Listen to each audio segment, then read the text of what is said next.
Assalamualaikum warahmatullahi wabarakatuh. Waalaikumsalam warahmatullahi wabarakatuh. Selamat siang Bu Anissa. Selamat siang Bu Devi. Ya, gimana kabarnya hari ini? Alhamdulillah baik. Bu Devi gimana kabarnya? Alhamdulillah baik juga Bu Anissa. Gimana sudah siap ini untuk melakukan observasi hari ini? Insya Allah sudah siap Bu Devi. Hari ini rencananya kita mau observasi di kelas mana ya? Kebetulan saya jam ke-4 mengajar di kelas 1243 yang menggunakan kurikulum 2013. Di kelas 1243 dengan kurikulum 2013.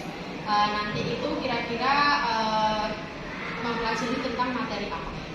Karena kemarin anak-anak itu dari PTS, saya melanjutkan dengan materi baru yaitu tentang kegulitan. Tentang kegulitan. Baik Bu Anissa, lalu untuk tujuan pembelajarannya sendiri itu nanti tentang apa? Ya, tujuannya nanti siswa-siswi itu bisa menulis berguritan dengan menggunakan bahasa mereka sendiri. Setelah menulis berguritan, nanti mereka berkelompok Bu Devi, berkelompok nanti menulis berguritan. Setelah itu bisa dimusikalisasi, yaitu mengubah berguritan tersebut menjadi sebuah musikalisasi dengan menambahkan instrumen lagunya. Seperti itu. Berarti nanti ada pembuatan kelompok, lalu secara berkelompok mereka membuat keguritan sesuai dengan bahasa mereka sendiri, lalu setelah itu dibuat musikalisasinya dengan menambahkan instrumen lagu sesuai dengan yang pilihan mereka sendiri, gitu ya. Oke, untuk tujuan pembelajarannya sudah. Lalu kira-kira nanti area pengembangan yang ingin Bu Anissa capai itu apa saja? Pengembangan yang ingin saya capai pertama ada diferensiasi, yaitu mereka harus belajar atau melakukan pembelajaran dengan diferensiasi. Hasil produknya itu bisa menghasilkan video yang akan ditampilkan pada saat pembelajaran ini. Yang kedua yaitu pembelajaran menggunakan IT. Mereka itu melatih IT mereka dengan membuat video, mengedit video, menambahkan instrumen lagu, seperti ini, menambah skill mereka dalam IT. Berarti hanya ada dua nantinya yang ingin dikembangkan oleh Bu Anissa. Yang pertama tentang pembelajaran diferensiasi, kaitannya dengan diferensiasi produk, lalu pengembangan IT, mengajarkan siswa untuk melek IT juga seperti itu. Dan satu lagi sudah biasanya kan anak-anak itu kan bingung menggunakan bahasa Jawa. Iya. Nah itu saya inginnya dalam sebuah berita tersebut, di lirik tersebut mereka bukan hanya menggunakan bahasa loko, tapi menggunakan bahasa kiasan untuk memperindah berita tersebut. Jadi bukan hanya loko untuk komunikasi mereka sehari-hari, tapi menambahkan kata-kata kiasan untuk memperindah isi berita tersebut.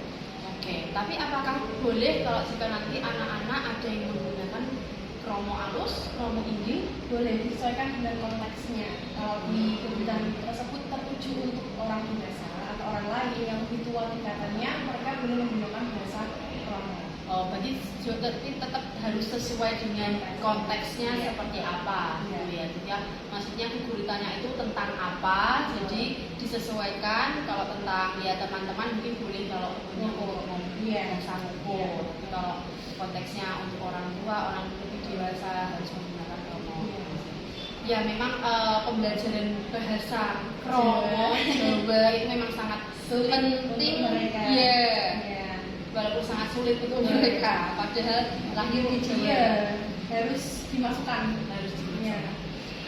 Ya, baik Bu Anissa. Lalu strategi apa saja ini yang sudah disiapkan? Strateginya saya sudah menyiapkan rencana pembelajarannya di TV, saya sudah menyiapkan RPP, lalu saya sudah menyiapkan media pembelajaran yang nanti akan saya tampilkan sebelum anak-anak tersebut membuat kelompok. Jadi saya tampilkan video tentang musikalisasi keguritan, lalu saya buat kelompok serta saya jelaskan temanya apa, tema keguritannya apa, lalu membuatnya seperti apa, durasinya berapa lama, itu sudah saya terangkan. Lalu yang terakhir tentang materi keguritannya. Sudah dipersiapkan secara matang ya. RPP RPP-nya sudah ada, media yang mau digunakan apa, materi-materi yang mau disampaikan apa saja sudah dipersiapkan dengan sangat baik. Oke, baik Bu Anissa, saya rasa di kegiatan pra-observasi ini saya sudah mendapatkan sudah bagus persiapannya, tujuan pembelajarannya sudah ada, area yang ingin dikembangkan sudah ada, strateginya apa saja sudah disiapkan juga sudah ada. Jadi berarti kita langsung ke kelas saja. Saya ingin melihat nanti pembelajarannya seperti apa. Siap, Bu Devi. Terima kasih Bu Anissa. Bu Devi.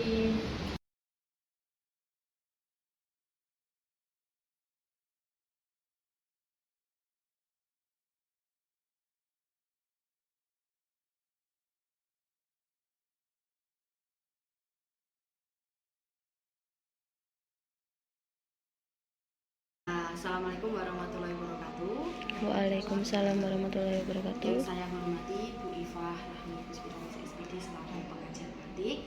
Pada hari ini, siang ini kami akan melakukan kegiatan pasca observasi supervisi akademik yang dilakukan oleh Bu Anissa selaku guru bahasa Jawa di SMA Kesatria 1 Semarang. Tujuan dari kegiatan pasca observasi supervisi akademik ini adalah untuk mengevaluasi kegiatan observasi yang sudah dilakukan kemarin, dan pada tahap pasca observasi ini harapannya bisa meningkatkan profesionalisme kita sebagai seorang guru. Baik, saya mulai untuk kegiatan pasca observasi supervisi akademik ini. Assalamualaikum, selamat siang Bu Anissa. Selamat siang Bu Devi.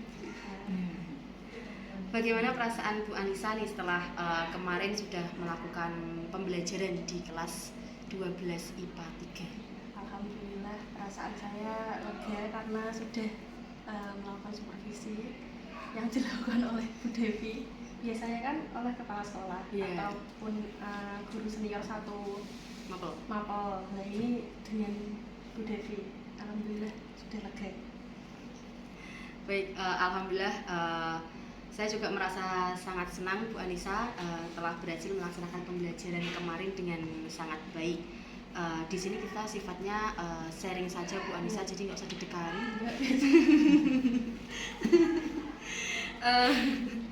Karena kita saling sharing dalam hal membuat pembelajaran yang berpihak kepada murid. Nah, kita masuk ke aset pengembangan nih, yang kemarin area pengembangan yang mau dicapai sama Bu Anissa itu ada 3. Ada pembelajaran berdiferensiasi, pembelajaran yang menggunakan IT, dan juga penggunaan bahasa yang tepat dalam penulisan keguritan. Nah, dari ketiga hal tersebut, apakah semuanya sudah dilaksanakan saat observasi kemarin? Belum. Belum. Iya, jadi seperti di luar skenario yang saya rancang di RPP itu kan ada 3 tadi Bu Devi. Iya. Karena kondisi kelasnya itu tidak terlalu kondusif kemarin itu, jadi saya meninggalkan atau melupakan yang aspek diferensiasi itu. Untuk pertamanya saya sudah menggunakan media pembelajaran, menayangkan video tentang musikalisasi keguritan Bu. Jadi sudah ada contohnya, anak-anak sudah mulai berdiskusi tentang pemilihan kelompok, lalu mereka memilih jenis-jenis keguritan. Setelah itu membuat lirik sendiri, saya membimbing mereka menggunakan bahasa Jawa yang tepat. Jika keguritan itu tertuju untuk orang tua, misalnya oleh ibu, jadi saya membimbing mereka menggunakan bahasa krama. Namun jika untuk khalayak umum atau teman sebaya, saya membimbing mereka menggunakan bahasa Moko. Seperti itu. Lalu yang kedua, yang ketiga saya belum menerapkan yang tadi Bu Devi, berdiferensiasi. Jadi masih ada satu area pengembangan yang belum diterapkan dengan baik, yaitu di pembelajaran diferensiasi. Tadi kalau di bagian penggunaan IT, contohnya Bu Anissa tadi sudah menggunakan video pembelajaran ya, menayangkan video pembelajaran. Lalu untuk yang penggunaan bahasa yang tepat sudah melakukan pembimbingan terhadap mereka sesuai dengan siapa mereka berbicara. Jadi bahasa yang tepat yang harus digunakan apa. Lalu apakah ada tantangan atau kendala Bu Anissa dalam melakukan pembelajaran berdiferensiasi itu tadi? Tantangannya tadi karena kelasnya itu tidak kondusif karena pemilihan kelompoknya. Jadi kelas tersebut itu di kelas MIPA 3 itu kelas yang menurut saya masih banyak anak-anak yang istilahnya kalau bahasa Jawa bulu-bulunan. Satu circle harus sama ini jadi kemarin itu saya mencoba memahami mereka, mengalah mereka maunya seperti apa. Pembagian kelompoknya itu sudah cukup menguras waktu untuk pembagian kelompok sendiri, jadi itu tantangan saya dalam pembagian kelompok seperti itu. Jadi kemarin dalam pembagian kelompok itu belum berdasarkan itu ya, pemetaan kebutuhan belajar siswa? Belum. Jadi maka dari saja itu belum. Tadinya awalnya pembentukan kelompoknya sendiri itu bagaimana? Inginnya sesuai dengan kebutuhan mengajar. Jadi kebutuhan pemetaan siswa. Ya, kebutuhan pemetaan siswa yang misalnya mereka itu dalam aspek audiovisual, lalu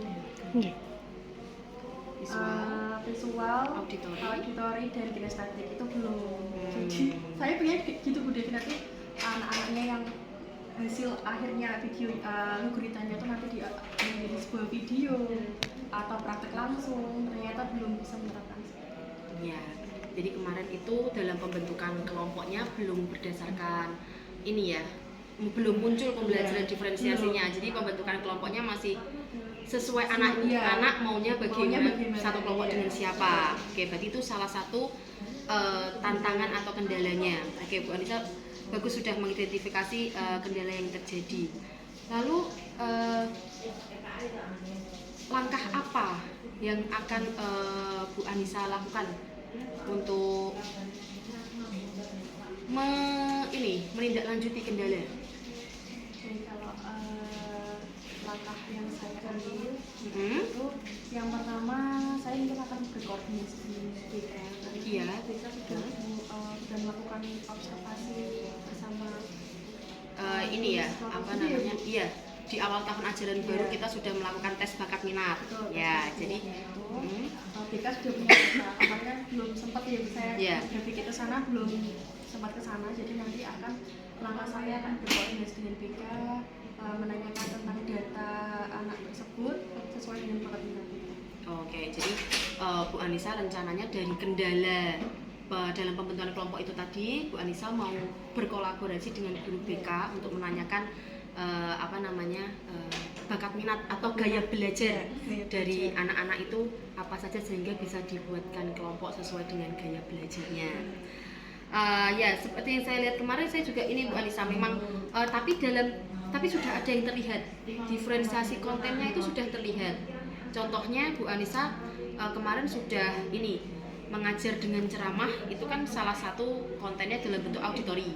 Lalu menayangkan video pembelajaran itu kan juga untuk anak-anak yang visual, dan juga meminta anak untuk belajar secara mandiri dari bukunya masing-masing, itu kan juga salah satu diferensiasi konten. Jadi ada menggunakan modul atau bahan ajarnya mereka secara mandiri, belajar dari video pembelajaran, dan juga dari materi yang Bu Anissa ajarkan secara ceramah itu sudah berdiferensiasi konten Bu Anissa sebenarnya. Sejujurnya saya belum paham belum terlalu paham tentang pembelajaran diferensiasi. Ya, mungkin nanti bisa dipelajari Bu Anissa.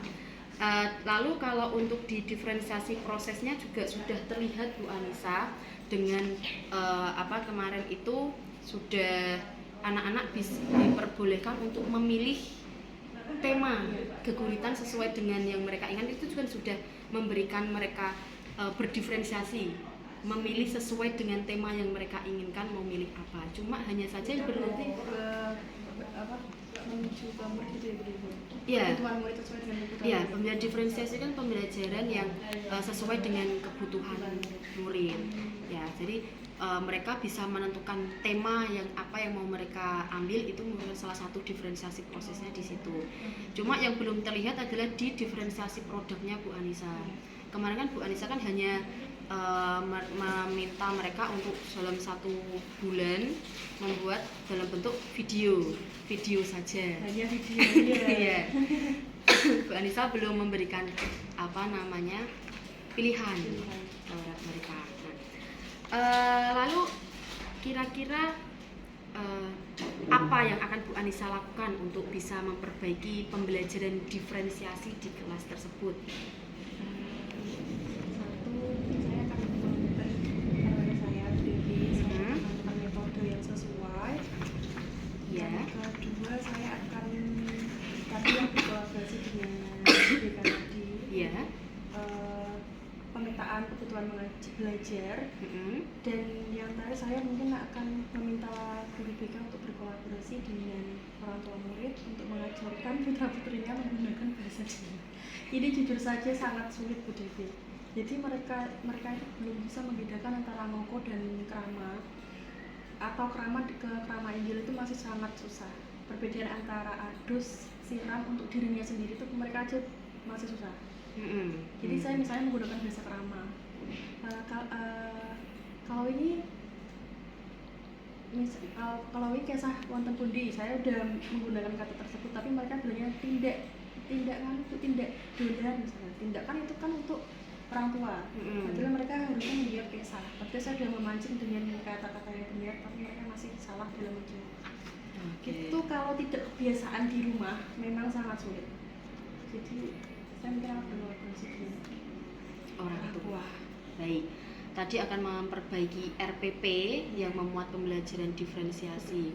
Terus nanti kira-kira untuk diferensiasi produknya, jika sesuai dengan gaya belajar anak itu sendiri, kira-kira bisa dalam bentuk apa saja? Itu nanti keguritannya bisa.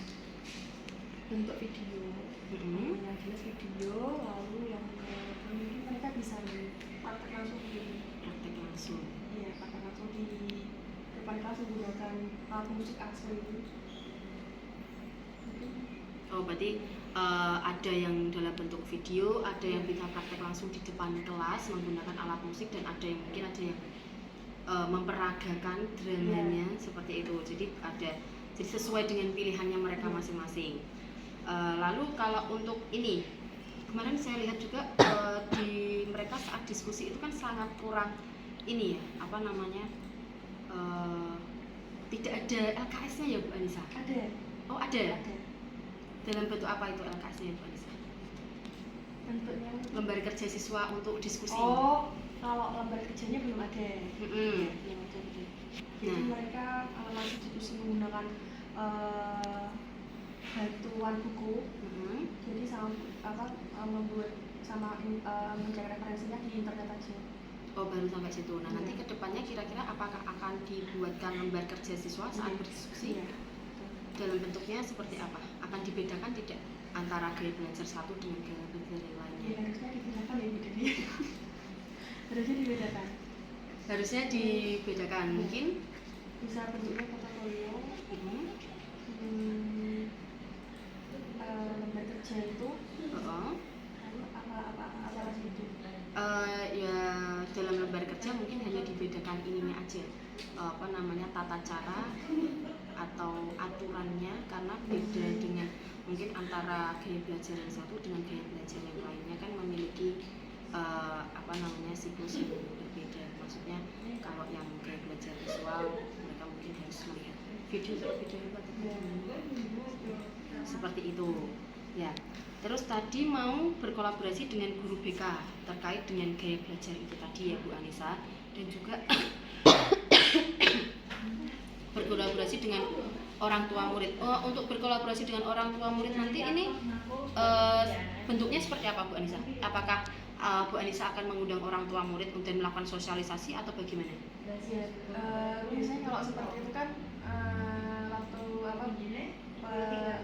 naik ke kelas setiap kelas kan itu ada seperti panggilan untuk orang tua, semua orang tua bisa datang juga Devi. Oh, pemanggilan orang tua. Itu.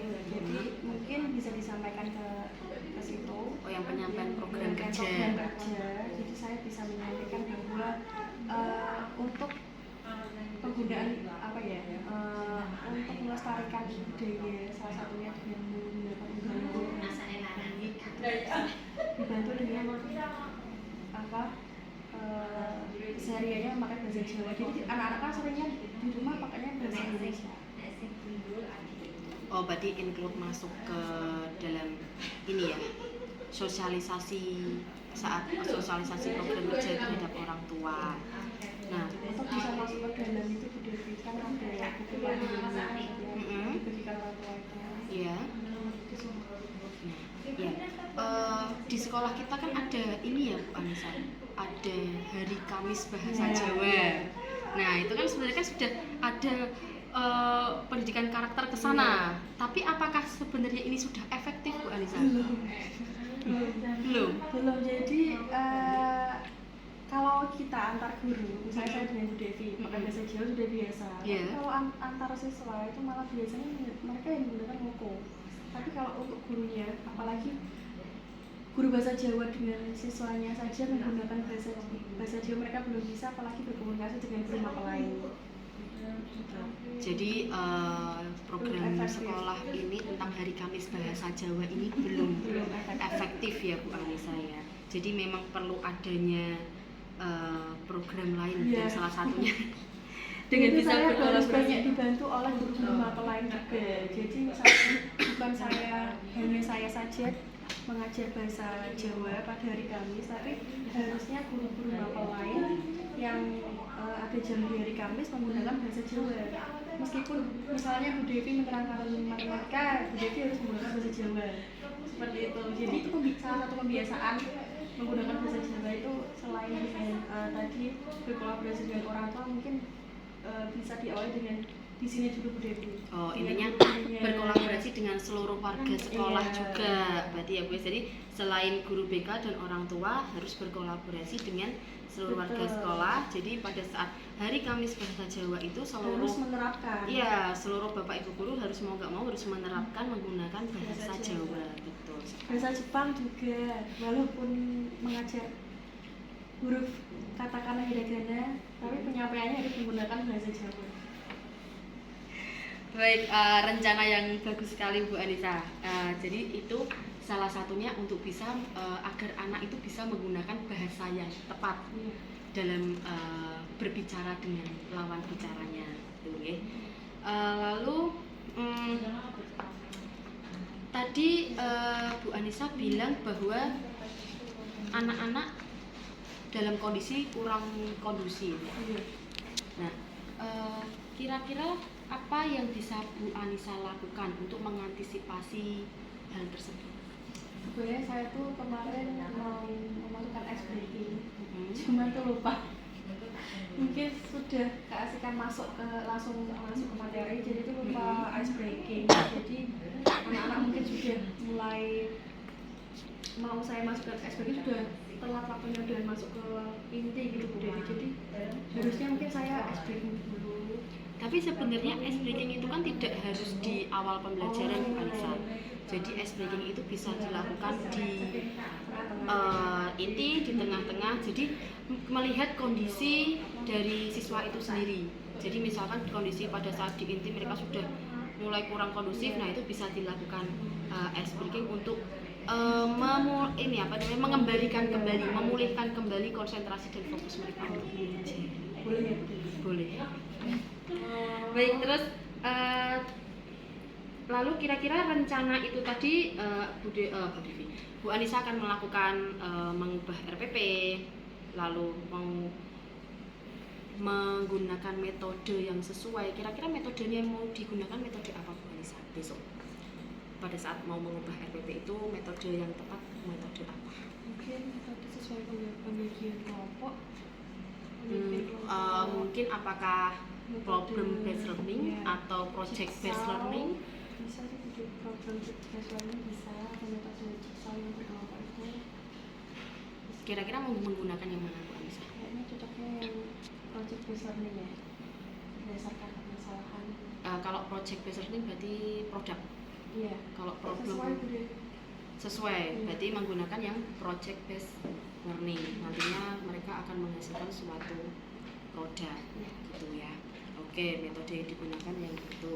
Lalu rencananya untuk mempersiapkan rencana itu tadi membutuhkan waktu Satu bulan atau 2 minggu cukup ya? 2 minggu. ya menurut Bu Anissa kira-kira dalam membuat ini kan nanti kan yang membuatnya kan Bu Anissa bukan saya, maksudnya dalam membuat RPP lalu nanti bisa berkoordinasi dengan BK mencari data tentang pemetaan kebutuhan belajar tadi dan dan yang lain-lain untuk berkolaborasi dengan guru dan lain sebagainya. Nah itu kira-kira Bu Anissa itu membutuhkan waktu berapa lama? Kalau melihat dari kemarin kita sudah mengetahui dari kendala-kendala apa, terus yang dibutuhkan apa saja. Insya Allah 2 minggu boleh. 2 minggu cukup ya? Ya, berarti kira-kira akan dimulai dari mana Bu Anissa? Apa yang akan pertama yang akan dilakukan apa? Membagi harga dulu. Ya. Jadi memasukkan pembelajaran diferensiasi.